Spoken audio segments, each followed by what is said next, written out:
Токтогул атындагы номер 1 мектеп гимназиясынын 9А классынын окуучусу мен Кадыров Касымалы. Окуу эстафетасын кабыл алдым.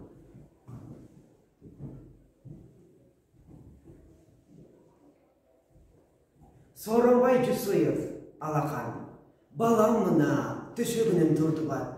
Моюнумдан кучактады булдырап, алаканын өптүм дагы баламдын. Тез согушты эстеп турдум тынчырап.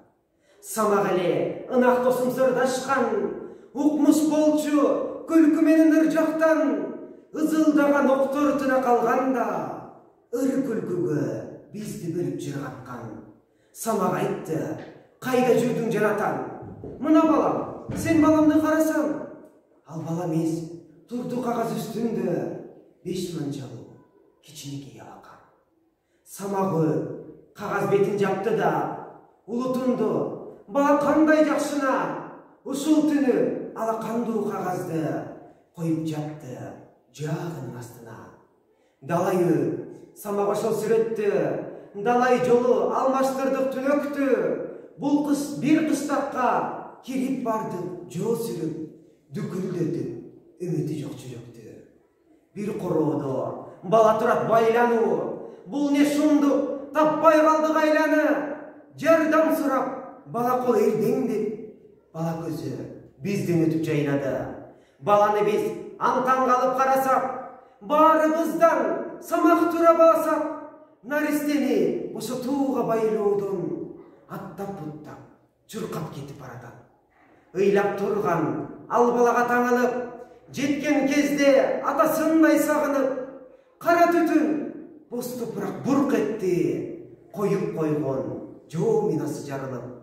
Андан ары мен айта албай баратам, айткан сайын жүрөгүмдү канатам.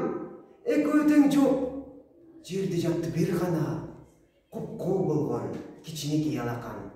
Кээде түшүп, мен торуна санаанын, өткөндөрдүн көбүн эске саламын. Согуш десе көз алдыма элестейт, ошондогу алаканы баланы. Алдар, силер Сооронбай Жусуевдин алакан чыгармасын уктуңар. Анда эмесе силерге суроом бар.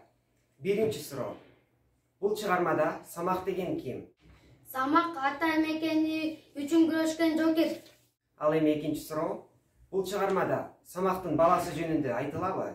Чыгармада Самактын баласы жөнүндө сөз болгон жок. Ал небистин туткунунда калган кичинекей бала. Анда эмесе биз кандайбыз деген жомок китепти биздин бөбөктөргө тартуу кылмакчымын. Жана ошондой эле окуу эстафетасын кийинки окурманга өткөрүп берем.